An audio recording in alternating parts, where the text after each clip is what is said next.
¿Cómo están? Bueno, pues continuamos con nuestra asignatura de Historia de Mesoamérica, la Nueva España. En este caso, vamos a continuar con lo que fue el parteaguas entre lo que es la independencia, la guerra contra Estados Unidos, la guerra de Texas, Benito Juárez y por último el Porfiriato, donde se ve una parte muy importante lo que es en la economía mexicana, la inversión extranjera, la tecnología y todo eso. Pero bueno, no les echo más rollo, vamos a ver de qué se trata esta parte.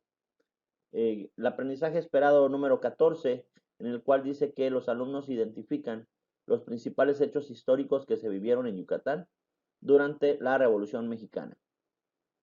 Contenidos específicos: Yucatán en el siglo XX, el maderismo, la sublevación de Valladolid del 4 de junio de 1910, el papel de José María Pino Suárez, el argumentismo, vida y obra de Salvador Alvarado en Yucatán, vida y obra de Felipe Carrillo Puerto, la reforma agraria y enequenera de Yucatán, así como la presencia del presidente Lázaro Cárdenas en Yucatán. Vamos a iniciar con el tema de Yucatán en el siglo XX y en este caso pues el primer contenido que sería el maderismo. ¿Qué fue del maderismo? Bueno, primero que nada, no podemos hablar del maderismo sin mencionar antes a el porfiriato.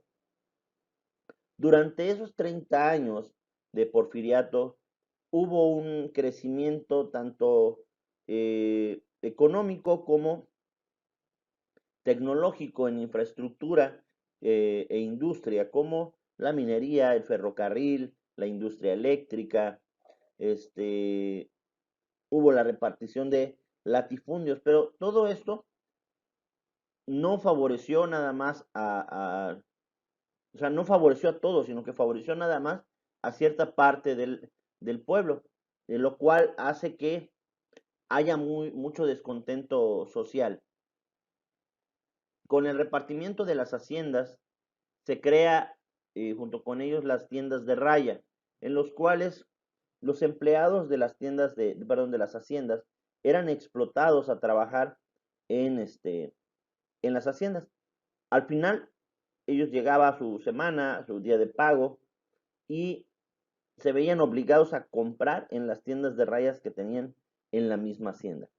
Precios elevados, sueldos bajos, a lo cual no alcanzaba y pues terminaban con un descontento muy grande. ¿Por qué? Porque sí había producción, sí había crecimiento económico, pero el sueldo de los individuos que laboraban ahí era muy bajo. Con todo esto, aparece Francisco I. Madero, quien, bueno, se le conoce por luchar a favor de la democracia y la derrota del porfiriato. Francisco I. Madero llega a Yucatán en el año de 1909, acompañado del ingeniero Fulgencio Palavicini Loría y su esposa doña Sofía. La llegada de Francisco I. Madero a Yucatán vino a hacer que el descontento social todavía se alborotara más. ¿Por qué? Porque, bueno, los ideales de Francisco y Madero no pasaban desapercibidos, los cuales él luchaba por la democracia y estaba en contra de la dictadura que ejercía el porfiriato, lo cual no favorecía a la... Uno de los personajes que fue muy fiel a Francisco y Madero fue José María Pino Suárez, quien lo hace representante del Partido Nacional antireeleccionista en el estado.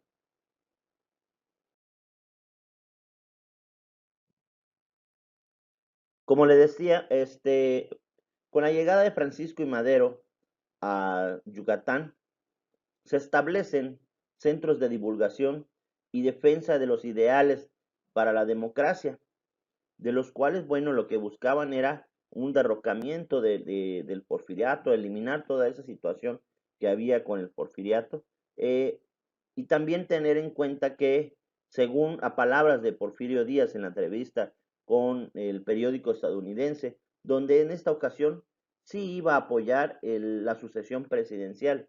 Entonces surgen varios partidos, surgen varios movimientos, en los cuales uno fue el Partido Nacional Antireeleccionista, en el cual en Yucatán queda como representante José María Pino Suárez, quien iba a tener como contendiente hacia la gobernatura del estado a Enrique Muñoz Aristegui, quien era el candidato oficial por parte de, bueno, en este caso, el que estaba en el gobierno, que era Porfirio Díaz. El Partido Nacional Antireeleccionista toma fuerza cuando Porfirio Díaz decide aceptar el mandato en 1910, y eso hace que la gente se alborote aún más y exija lo que es la democracia. ¿Por qué? Porque hubo un robo de urnas, hubo un fraude electoral muy grande, no solo a nivel nacional, sino también a nivel local, y eso lo vamos a platicar enseguida. En Yucatán se postula José María Pino Suárez, quien ya les había comentado que su opositor principal era Enrique Muñoz Aristegui y Delio Moreno Cantón. En estas votaciones ganador Enrique Muñoz Aristegui, quien una vez que toma posesión se dedica a la persecución de Delio Moreno Cantón y a José María Pino Suárez. Se dice que el triunfo de Muñoz Aristegui fue igual con robo de urnas, un fraude electoral en el cual, según comentan, hasta los muertos votaron. Siempre en 1909, el 5 de abril, se lleva a cabo una junta de delegados en la Ciudad de México, donde Francisco I. Madero se postula como candidato a la presidencia por el Partido Nacional Democrático o Partido Nacional Antireeleccionista. En su gabinete llevaba también como representante de la vicepresidencia, si ellos ganaran así las elecciones, a Francisco Vázquez Gómez, quien era un fiel idealista y antiporfirista.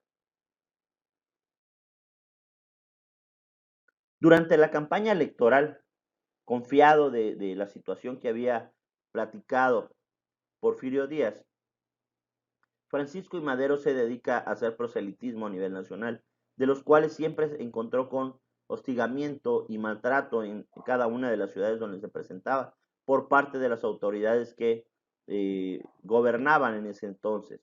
Llegando a la ciudad de Monterrey, es apresado supuestamente por incitar al desorden y enviado a la cárcel de la ciudad de San Luis. Se llevan a cabo las elecciones de 1910 y Porfirio Díaz estas elecciones, donde surgen personajes y personas que ya no existían, ya no vivían, y resulta que votaron. Se ganan esas elecciones, a lo que Porfirio Díaz se nombra otra vez presidente. Este fraude electoral convenció a Francisco I. Madero de que no iba a haber otra manera de quitar a este personaje Porfirio Díaz de la presidencia si no era por medio de una revolución armada. A lo que el doctor Rafael Cepeda le ayuda a escapar de la cárcel de la ciudad de San Luis disfrazado de albañil, y en tren se dirige hacia hacia el país de los Estados Unidos. Ya en los Estados Unidos, Francisco I. Madero invita a la población a levantarse en armas, ¿sí?, a luchar por una democracia que no existía en el país, en la cual una y otra vez había un robo electoral en el que se imponía a un dictador. Entonces se redacta el documento llamado Plan de San Luis, en el cual se pone como fecha de inicio de la Revolución Mexicana el 20 de noviembre de 1910, con el cual pone como lema de campaña sufragio efectivo, no reelección. Como hemos de recordar, ese mismo lema fue el que inició Porfirio Díaz cuando Benito Juárez luchaba por la presidencia o la candidatura con la presidencia contra Lerdo y Porfirio Díaz.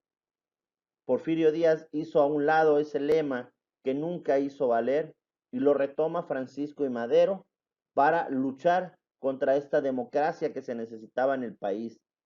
Sin embargo, vamos a ver que con el paso de la historia de México, hubo muchos enfrentamientos por poder, por disfrutar de eso que hoy vivimos en lo que es una elección libre, una elección demócrata. Sin embargo, retomando el punto, se da como inicio la Revolución Mexicana el 20 de noviembre de 1910